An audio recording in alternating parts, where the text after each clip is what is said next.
Have you ever wondered what it takes to be the best? To be so good that the world has no choice but to know your name. Arenas full of loyal fans, casters screaming your deeds to the heavens. And most importantly, the glory that comes with standing at the peak. Legions of enemies left in your wake, helpless to stop the rising tide of your ascension. Wouldn't that be something? Getting to experience what only a lucky few can in all the world. Surely, the makings of a champion don't just manifest out of thin air, right? It takes years of hard work, blood, sweat, and tears just to have a chance to chase a dream that might dissipate into the ether before it ever truly manifests. But still, one can't help but wonder what it was like before. Before the victories, before the climb, before the name was anywhere near shining lights. Were there signs of what was to come? Did they shine like a diamond in the rough? Ask those who bore witness to the prologue, and they'll tell you with the utmost certainty it was only a matter of time. You died twice. You're gonna defend! Berm is trying his heart out to kill Pascal. Why is it working? Why is this working? What is happening?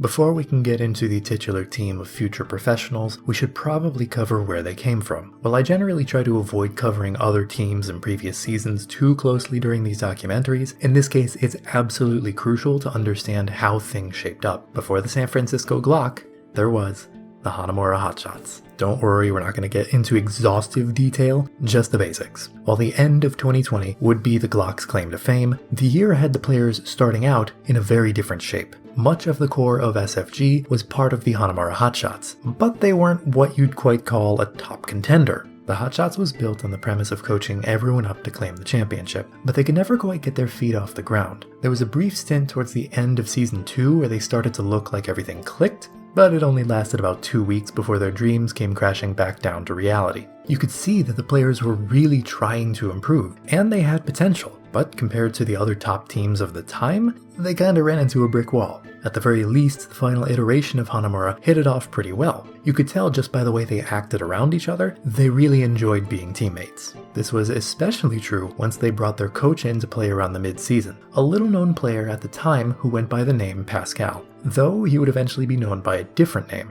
But more on that later. As the Season 2 playoffs rolled around, the Hanamura Hotshots looked to be in a prime position to claim their spot on the bracket. All they needed to do was defeat Goats Only in their last game of the regular season, who, by all accounts, were expected to lose this matchup. But crucially, if the Hotshots lost, their playoff spot would go to their opponents instead. The match was weird, to say the least. It was painfully obvious to anyone watching that Hanamura were the better team, but also that they were pulling their punches. No particular reason for it, other than they just didn't want to play anymore. Joshua even mentioned briefly in their post-season press conference that they didn't have confidence in making it beyond the quarterfinals, so they just wanted to have some fun for their last game of Season 2.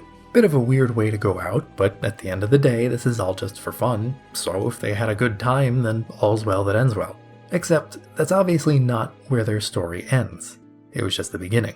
And I don't think anyone fully comprehended just what kind of beast lay dormant, waiting for its chance to strike when Season 3 rolled around later that same year. From management's perspective, the plan was simple. Win it all, and claim revenge for Hanamura. Well, revenge might be a bit of a strong word, but it's definitely close to what they wanted. Vindication for sure. Having been a major driving force in leading the Hotshots towards the end of Season 2, Joshua was all but a shoo-in for a manager spot, and he knew exactly how to start off their planned roster. Of course, Joshua planned on playing himself as the starting main tank, and he immediately brought Jazza on as the team captain. This was technically a new face to the lineup, as Jazza was on Newt Newt in Season 2, but he was very much a part of the same friend group, so there was little adjustment needed to integrate the resident hitscan god. Lastly, the San Francisco Glock used their claim to the Hanamura Hotshots line of succession to protect 2 players from the draft. This meant they would forfeit their first 4 rounds of their draft picks in return for guaranteed players. But they were extremely confident in their core and were very willing to wait until the 5th round to start making picks. Firstly, they brought back Glacial, their flex DPS who was rapidly improving with great preseason showings on Reaper and other meta heroes at the time. And then they had their flex support, Pascal. and for the sake of clarity, from here on out, I'm just going to be referring to him by the moniker he would take on in the years after his time in League Zero, RuPaul. Yes, that RuPaul. No, I'm not kidding.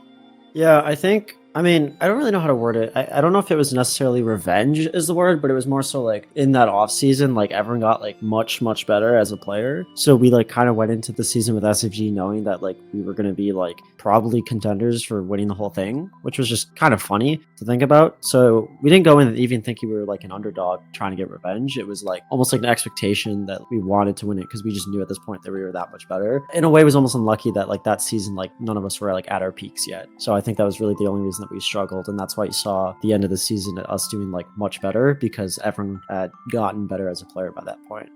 I think it was like the plan to pick up people that we like wanted to play with, like our friends mainly. And so I think Joshua was the manager, right? And I think he was like he got ownership of Newt, and then he was able to retain Jazza, maybe? Was that how it worked? Oh, no, he made, and then Jazza was the captain. That was it. Okay, yeah. I remember now. But yeah, so we wanted to play together just because we're friends.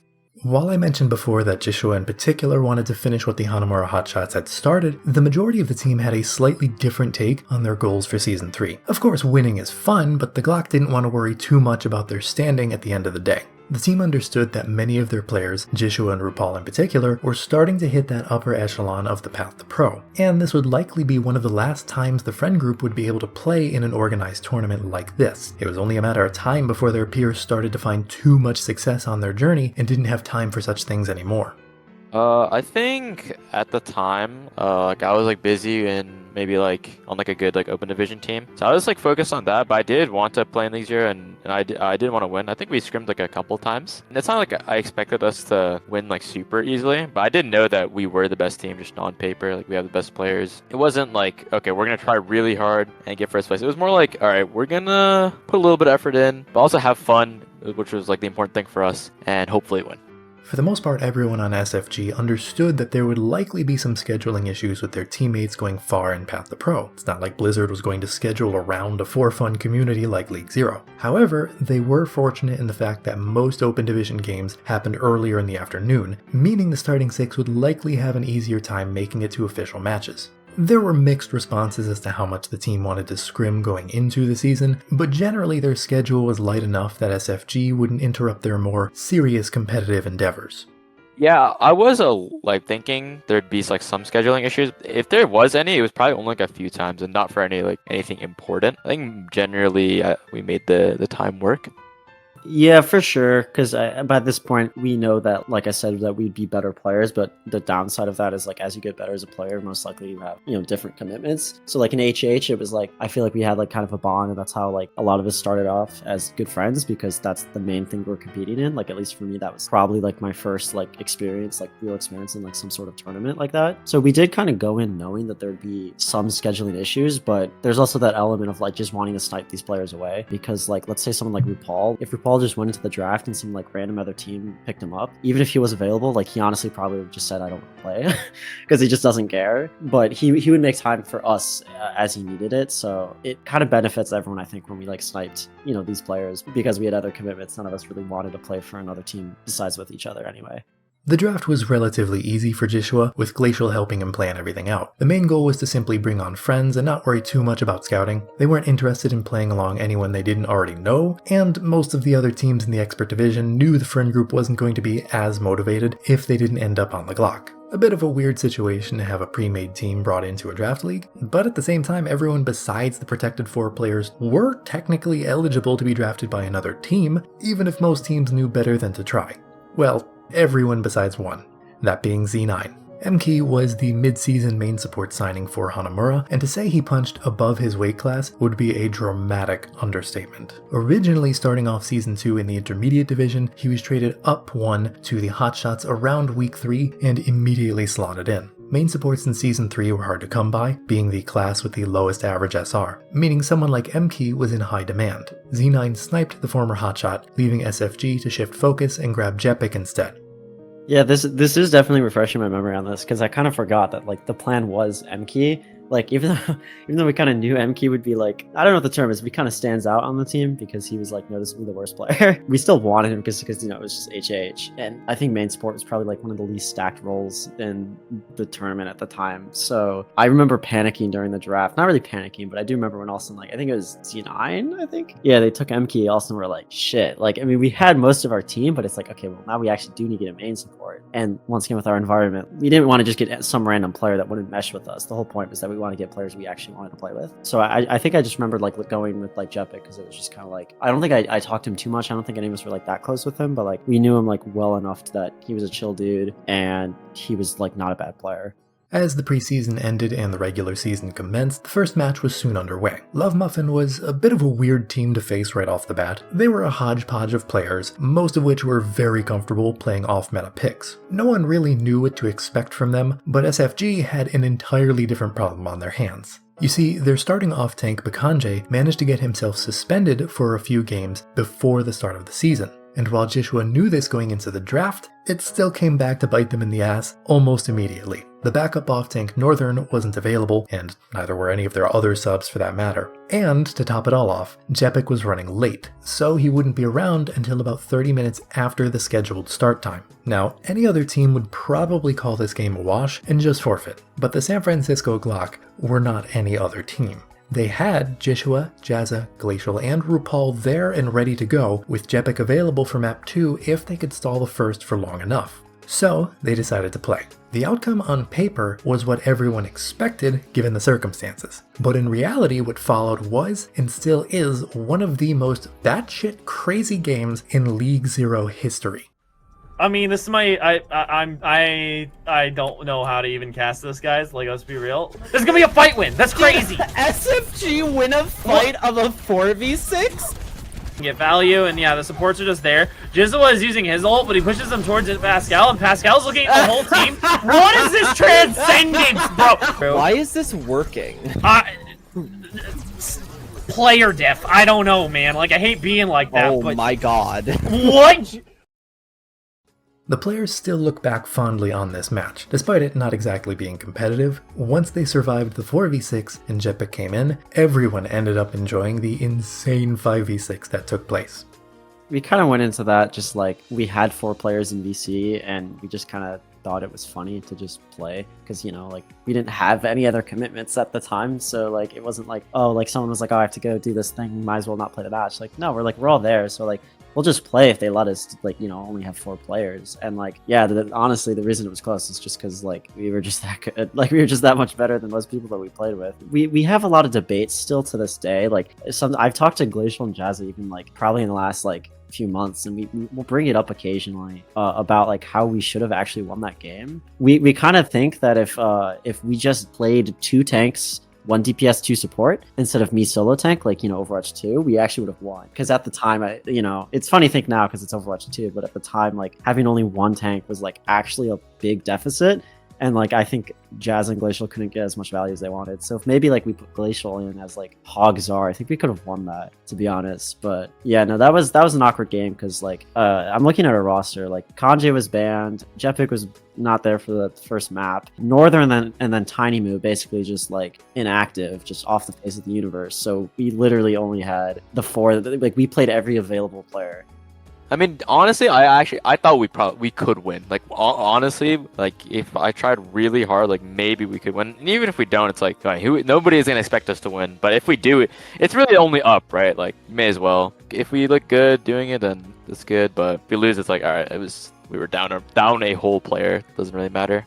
Can we just take a moment to appreciate the pure guts of these players that everyone I talk to from the SFG in either text or voice chat still think about how they could have won the 5v6 like 4+ years after the fact. Anyone else would have just chalked up the game as a loss immediately. But no, not these guys. Their minds immediately went to theory crafting what they could do differently. They're just on a different level. I think one of the games like that, people don't talk enough about like mental and how like that affects the way you play. So like that was kind of one of those games where I feel like we actually like played individually better than like what we normally would. Not even because we were like trying and like, oh, let's get this win, but it was just kind of like you're just so like you don't care, like you have nothing to lose. So like literally any little thing that happens is just insane. So I don't know. It was just that was a really fun environment to play in because it's like literally anything that happens is just defying expectations. Like we kept 3 points in a 5v6. Like that just should never happen. I'm not sure exactly, but I know we were like pretty hyped. Like we were all like trying. We were trying. You know, it wasn't like we were trolling. Like you had to try to make that match close. When we were getting close to winning, we were like, holy shit! Like we can actually do this. Like keep trying. Heading into the second game of the regular season, Joshua learned from his mistake and looked to trade Bakanje away. Despite being part of the friend group, they needed a starter who could be present more consistently, so they ended up trading him over to Z9 for Beast. This made for an interesting situation as the Glock's second opponent were Z9, but everyone agreed to the trade and they all adjusted to the new lineups well enough. Being that he was still suspended, Bakanje would be forced to watch from the sidelines, but Beast was able to play right away. Not needing to play another 5v6 situation allowed the SFG to show what they were truly capable of, and the match ended in the most predictable way possible.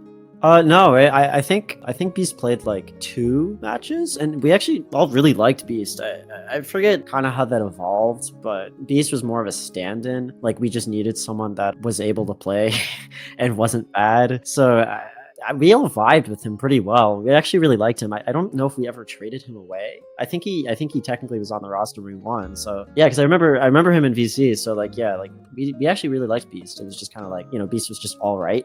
So that's why I remember one time we scrimmed like a 4.5 team, which like, you know, at the time was like a pretty good scrim, especially for like a League 0 team. And I remember like noticeably it was like Jepic and Beast were like the 2 that struggled the most at that level, because the other 4 of us had scrim experience at least at that level. So we kind of like realized that like if we really want to be able to like compete and like win and like be like, you know, obviously superior than everyone else, we just needed a better off tank. So we did get Nova, and then main support, it was just like our options were just kind of limited, so we just had to stay with Jepic.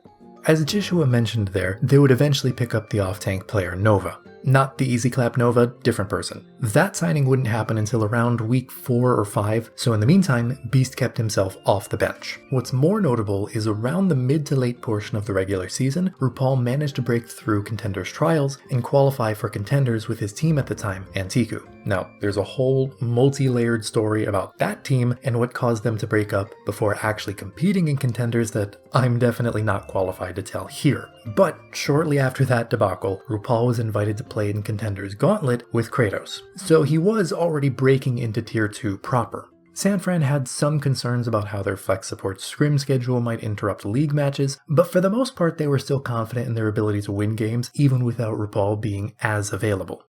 I mean, it's obviously like you're losing like your best player for certain matches. You know, I hate to be mean, but like we kind of just knew at this point, like by October, I think it was the time, that like League 0 is just there's just not good players in League 0. We knew that we were better. So it's kind of one of those situations where it's like, yeah, like we won't have maybe 6 good players. Now we'll only have like be down to 5, but the other team maybe has 1 at best. So we weren't really stressing it. It was more so like, we just need to get 6 bodies on the field, play the game, and we'd be fine.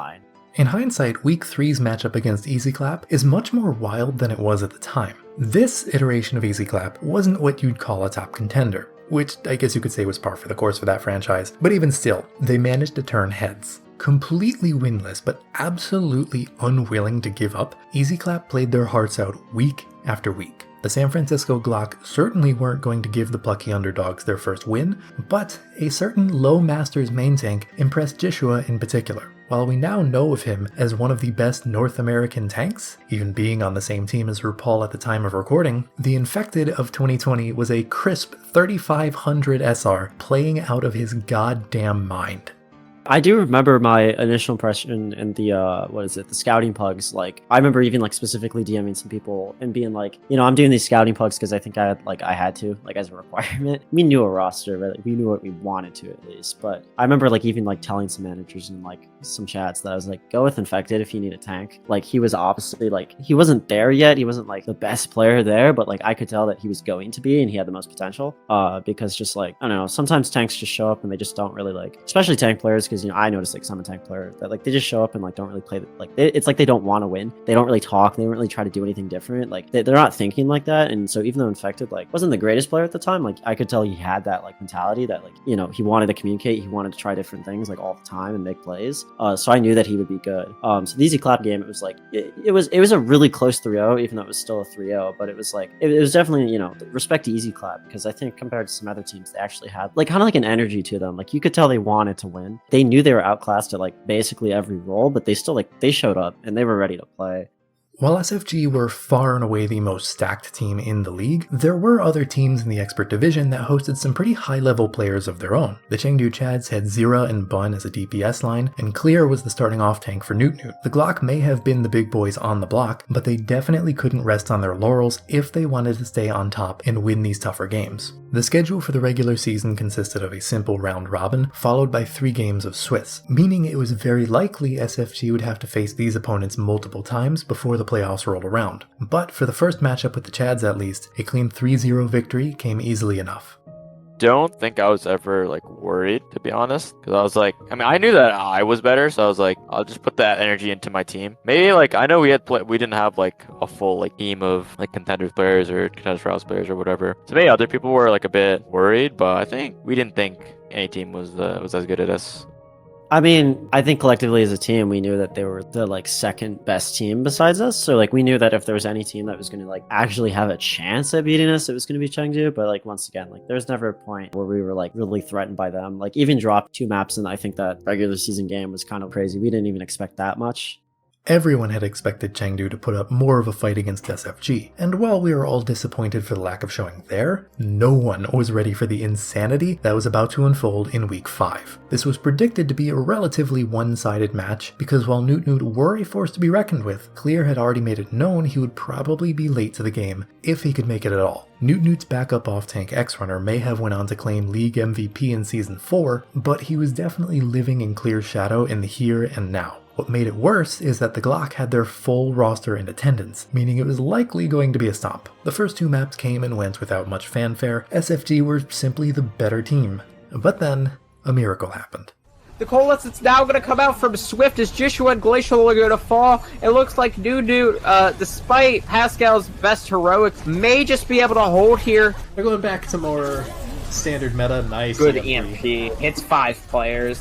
Everybody's gonna fall. Two initial kills make that 3. And once again, just another clean fight. Only a minute left for the Glock, who looks so dominant on map 1 and 2. They're gonna engage with the beat. There's the Shatter's gonna get dropped. It's gonna hit a couple people as most of Newt are caught in the scrap. The tank line for the Glock are gonna fall. And then it looks like they're just gonna be able to roll them on over. Clear had finished with his prior obligations and managed to get into the game just in time for map 3 to start. And to say Newt Newt looked like a different team would be the understatement of the century. It was a grueling series, and a rather disheartening one for some of the Glock's players. But the Newts managed to claim their reverse sweep. I'm not sure, because it was a long time ago, but if I had to guess, what I remember is like, we probably just, when we're up 2, it's just like a ego thing. When you're up 2, you stop trying. That's why there's a lot of 3-1s just in like matches. Like a lot of times teams will lose the 3rd map when they're up 2, but then usually they pick it up and then win the next one. But I guess we just couldn't pick it up and slowed down too much and didn't make the adjustments that they did make, and we lost because of that. I mean, I think that was one of those matches where, like, we definitely weren't stepping off the gas. I don't know if it was... I mean, I can't say if Clear was, like, the leader or whatever because, I don't have comms or anything, but I would assume so. Because I didn't think one individual player would be, like, that much of a difference. But, like, by map 3, like, Clear coming in, like, they were a different team. As the later portions of the season approached, RuPaul began to be pulled away more frequently in favor of his Path to Pro journey. The team, of course, understood they were playing second fiddle here, and they had all planned for this eventuality. Yeah, I mean, definitely. I mean, I like, going into the team, they all knew that, like, my priority was with my, like, Trials OD team. Funnily enough, despite RuPaul being one of the most obvious players who would eventually have scheduling conflicts, SFG didn't bother to bring on a backup flex support. They did have Beast and Northern as backup tanks as needed, but that was it. Well, that's not entirely true. They did have one more player chilling on the bench, and while he was more of a hitscan DPS than a flex support, he'd have to do given the circumstances. I don't remember how we even got Tiny Moo to play, because like with the whole season we had definitely multiple players on the team that it was just like you would add them and be like show up game, and they would either show up or they wouldn't. And I think that was Tiny Moo for sure. So I think we just got like lucked out that game that Tiny Moo did show up and managed to play for us. You know, we're just here to play, and like as long as we have like, you know, the core of our starters, so like, you know, me, Jazz Glacial, and I would say Jepic, us four were like able to consistently show up. So as long as we had like those four, especially by the end of the season when we had Nova, like if RuPaul couldn't make it, it wasn't like that big of a deal. Even though Tiny like was coming in and playing like BAP, and he's like literally never touched that hero, none of us were like, oh, you know, we're gonna lose this game. Like we were kind of doing the opposite. We were all like, Tiny, come on, you got this. Like let's just, you know, you can play BAP. Like it's not that hard. Just like, you know, hold right click on us. Like you're kind of like just hyping each other up, because it's just more fun to play the game that way. The Swiss stage of the regular season went over well enough, though they did miss RuPaul on a good number of those matches, which led to the games being a lot closer than SFG probably would have liked. 3 map 5s in a row usually isn't good for the heart, but they survived and closed out the regular season in first, which meant they would get a bye past the quarterfinals and get to choose their opponents for the semis. Despite having 2 unhinged matches against them during the regular season, the San Francisco Glock decided Love Muffin would be the easiest ticket into the grand finals. While the plucky underdogs had given the Glock a run for their money every time they faced, you could never really say that Love Muffin faced them at their full power. The first matchup was the now infamous 5v6, which they somehow almost lost, followed by SFG narrowly winning the Swiss matchup with 2 subs, namely for RuPaul and Nova. For the playoffs, however, everyone on the Glock made a concerted effort to show up to the games. Pretty easy considering it was just 2 games with the bye, but it made a big difference when push came to shove. SFG breezed past Love Muffin and were all set to face the Chengdu Chads in the grand finals. This matchup didn't exactly come as a shock. Aside from maybe Newt Newt, who lost out to the Chads in the semis, these were by far the most consistent top teams. Predictions were up in the air as to whether Chengdu could keep their composure against the resident Goliaths, but SFG were feeling pretty confident in their ability to raise that trophy. Like sure, like you're coming in, or like, oh, you know, other teams or like Chengdu might have like more practice on us, so it's like it's not going to be an easy game. At least for me, I don't remember what the team thought, but I definitely didn't think it was going to be a 4-0. I was like completely ready to go to like a map 7 if it went that way. But I think it was just like, in all honesty, I think we just throughout the season, like multiple of us just got better. Like for sure, me and RuPaul, I remember when the season started, I wasn't really even like technically a tier 3 player, and then like by that final match, I did hit 4-5 and was like, you know, 2 months later I joined the eventual Wisp team, and then RuPaul was also in contenders with Kratos. So Kratos didn't do that well, but they like, you know, it was experience, right? So like, I would say like multiple of us, even like Nova, like we all have gotten that much better. So by the time it was grand finals, we definitely tried the hardest in that game compared to any other game of the season. Most of the Glock players I talked to had expected the grand finals to be a relatively close match, 4-1 or 4-2 being the most common predicted scorelines, with SFG winning, of course. They acknowledged that the Chads could absolutely do some damage if they found momentum, but they weren't expecting anything they couldn't handle. Maybe at the time, yeah, I probably expected them to like take like a map, or at least maybe like the first one I expected them to take, or the second, but I knew we were gonna win. Once everyone got into the lobby and the game commenced, it was anticlimactic, to say the least. Well, that's not entirely true. The first map was an absolute banger where SFG just barely managed to scrape out the win. Then the second map was a little less close, then the third, and before we knew it, Chengdu had completely run out of steam. Unfortunately reminiscent of their performance in Season 1, the Chengdu Chads just couldn't find a vulnerability to exploit, and failed to build momentum in their ultimate match. You know, it's a first to 4, so you're definitely not going into like map 2 thinking like, yeah, we already won this. Like, because I think all the maps are pretty close. Like if I'm looking through the VOD, you know, it's a grand finals match, so like, you know, once you get settled in map 1, and it was a solid map. I think it was pretty close. I just think it was a little easier than any of us expected. I do think that's true, that then it snowballed in our favor, because, you know, after map 1, you're like, they're not bad, but like we're just better. So you're not really stressed anymore. You're just like, let's just play the game and we win. With every map that went on, I think they just kind of like, honestly, I think they just gave up, because like a first to 4 series can be really exhausting, especially if you're just like outclassed. Like you could even like see that in like the Overwatch League with like Florida Man versus Houston. Like, you know, first map was like really close, like Houston almost won it, but like by like the, like, you know, the third, fourth map, you could tell Houston were just like trying everything they could and just nothing was working. So at that point you're like, yeah, we just lost the series. So that was like why Hanamura was a full hold. Not because I think like, you know, Chengdu was like bad enough to get full held. I just think by the 4th map, you're down 3 maps. It's so hard to reverse sweep that. You just kind of stop carrying. As Joshua mentioned a few minutes ago, much of the Glock didn't fully comprehend just how much they had all improved as players over the course of the season until now. They all acknowledged Chengdu was filled with talented players and on paper should have been tough opponents, and yet they fell as easily as any other cannon fodder in the end. Not just Joshua and RuPaul, who had direct experience at the top of Open Division, Contenders Trials, and even Contenders in RuPaul's case, the entirety of the Glock starting roster dramatically improved just by being teammates with such high caliber competitors. If that wasn't abundantly clear already, it most certainly was once the curtains closed on Season 3. Yeah, I think, for me, I couldn't really tell how good I was. I think I got good, like, pretty fast. Like, every month in 2020, I've got, like, exponentially better to the point where, like, at the end, like, I was in Contenders, and when at the start of 2020, I wasn't even, like, I barely even played Overwatch, like, day to day.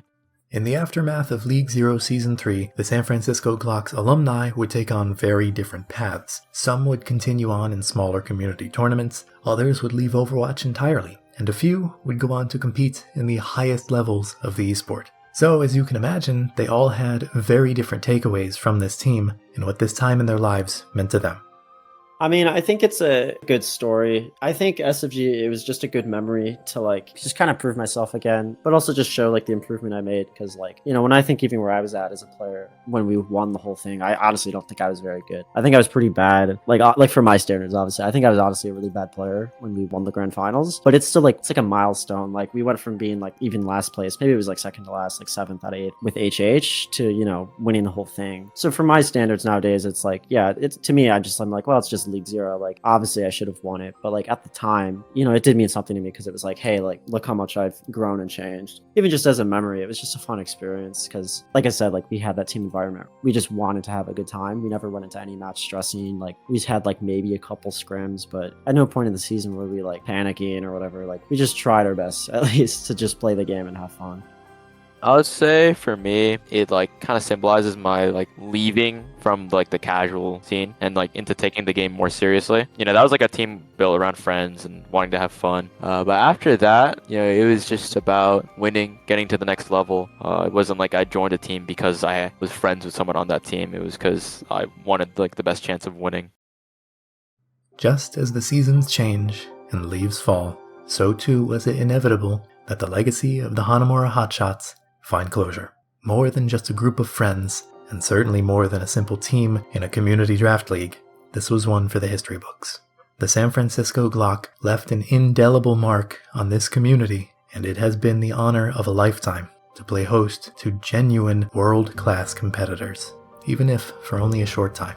It was obvious, to all of us at least, that they would eventually move on. League Zero was but the first of many stepping stones on their journey toward success. But that doesn't take away from the impact they had on this little corner of the internet. Hell, the Glock is half the reason you're watching these documentaries in the first place. They are undoubtedly one of, if not the, most successful group of players to ever grace these hallowed halls. And while many among SFG would go on to claim more titles for themselves, one can't help but let the mind wander back to simpler times. Before the path to pro, before all the championships that were to come, back to when there was nothing yet but a scrappy crew of friends standing on the highest peak of the smallest mountain. Monarchs in their own right, but with a thirst for more in the pursuit of eternal glory.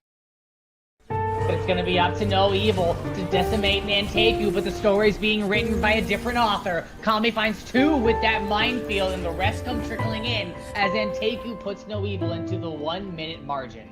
Doomed trying to find those kills as the mate, and he has that Blizzard online, such a massive zoning ultimate, and I think it's going to be plenty. Right now, Edge Gamers is looking good. There's no one from Maryville there to even touch the point. They are still holding it here. The Blizzard is there. The sound barrier is for stats and celebration. Quite easily maneuvered on. They're locked between 2 May walls. Who will break free? Dialit unfortunately loses both of their tanks. Clear is out of mech and vulnerable, and in the waking arms of Infected, they will plague them with the hammer and now maneuver this into the street space easily with a significant time bank. Bernard's taken down. A Pelican Blade might be in order now as well. He wants to pressure this Baptiste down, and he's going to go for it. He pulls the blade, but he's down to 20 already. RuPaul was ready and waiting. And Matrix thrown up, but guess what? Someone's on the wrong side of it. Here's the EMP and it comes down pretty much straight away. Mortality found a parent. Ralligan is taken down. The pulse of checkmate is just too good. And now in